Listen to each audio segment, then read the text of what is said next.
It is Christmas 2025, and I'm trying to be quiet for this video because I've got people in the house asleep. But either this is not the greatest angle, or I'm getting fat, or a little bit of both. Either way, I understand that this is not as aesthetic as it could be, but I tried to set up a little thing here. So yeah, today is the day of Christmas, and it has been exactly a year, maybe a year and a day, because last year I think I made that video called All I Want for Christmas, etc. And that one was titled All I Want for Christmas is to Hug My Children. And which is a very overtly sad thing to title a video. Don't get me wrong, I totally understand that. And this year I've done some thinking about it, and what is all I want for Christmas this year? And I would say it's not the same as it was last year. All I want for Christmas, and I've been dealing with this, of course, for years now. Just so you guys know, I mean, surely if you're watching these videos, you'll know by now, but Everest, I've only seen you a handful of hours in a therapist's office this year, and that's very touch and go. Ember, this year of 2025, I've still never met my daughter, right? But this year, all I want for Christmas is not just to have you guys, to be with you guys, to hold you. No, this year I want, it goes deeper than that, you know?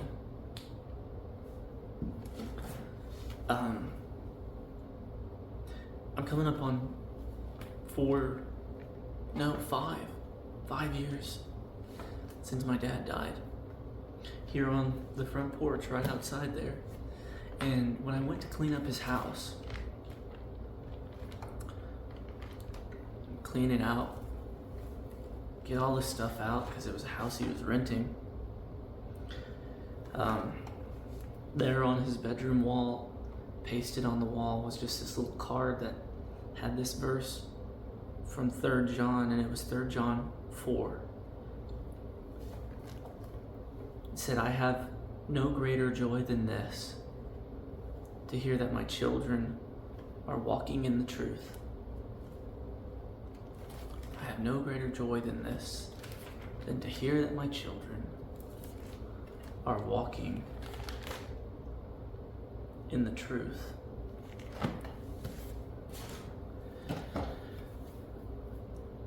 You know, kids, there's a lot of things I want to see happen in your lives as your father.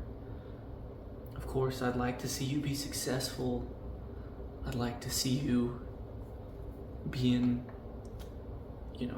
happy marriages and have good friendships and feel all around fulfilled in your accomplishments.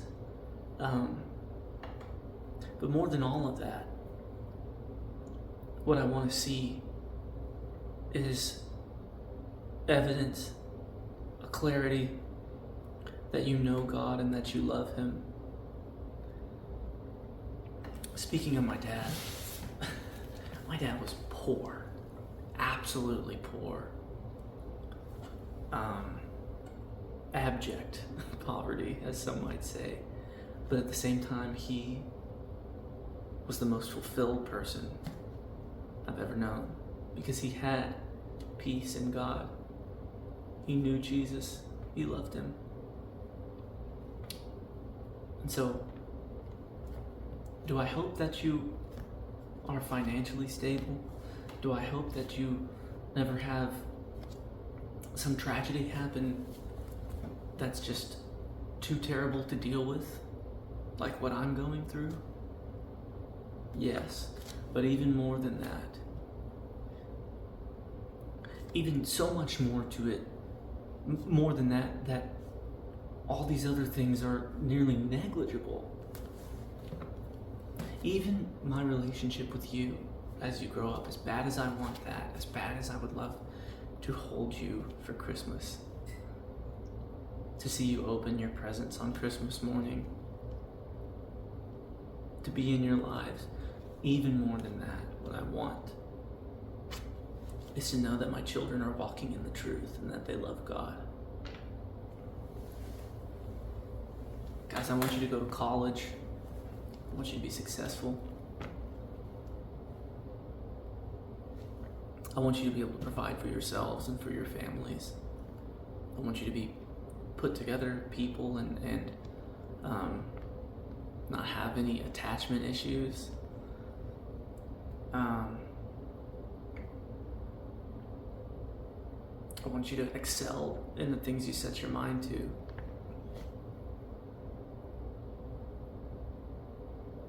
But I also don't want you to worry about any of that to any extent, to any extent close to the degree that you worry about knowing God. I've highlighted one more verse, or one more passage here from Matthew.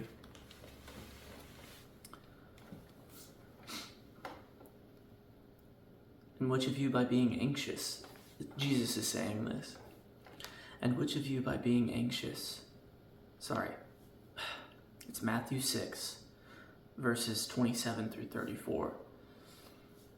Which of you by being anxious can add a single cubit to your lifespan, a single day? And why are you anxious about clothing? Observe how the lilies of the field grow. They do not toil, nor do they spin. Yet I say to you that even Solomon, in all his glory, did not clothe himself like one of these. But if God so arrays the grass of the field, which is alive today and tomorrow is thrown into the furnace, will he not much more do so for you, O you of little faith? Do not be anxious then, saying, what shall we eat, or what shall we drink?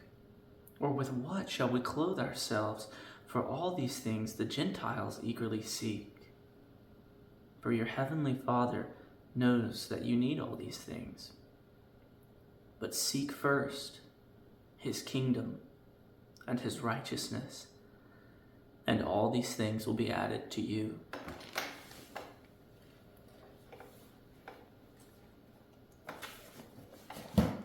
Kids, if you seek him first, and if you seek him, just to be clear, seek first his kingdom and his righteousness. Seeking God looks like you having character. A lot of people say, who are you when no one else is looking? Who are you when God is the only one watching? Let's put it more like that, right? Can you turn the other cheek? Can you love unconditionally? Can you be selfless? Can you die to yourself? That is the mark of someone who is seeking his kingdom. And so I'm not going to worry here about what you're going to be clothed with, how nice of clothes you're able to buy yourself or your kids, what your house is going to look like, where you live, what college you go to. I'm not even going to worry so much about ensuring that I get to be in your life as much as possible, anywhere near to the degree that I'm going to desire that you love the Lord. Because all of that will be taken care of, you see. It's not just that you have to just do away with all of that.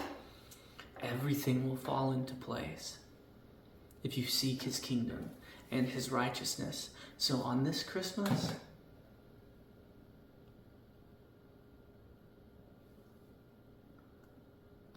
my fourth Christmas without Ember, my third Christmas in a row without Everest, would I love to have dinner with you? Would I love to be reading some Christmas story to you? Absolutely. but I'm seeking his righteousness first. I'm seeking his kingdom and finding peace in his grace. And I want you to do the same. That's what I want for Christmas. If you're watching this 20, 30 years from now, it would be great if you got me something for Christmas. This does not absolve you of getting your dad something good for Christmas, okay? But the best gift is going to be seeing that you are walking in the truth. I love you both. Merry Christmas.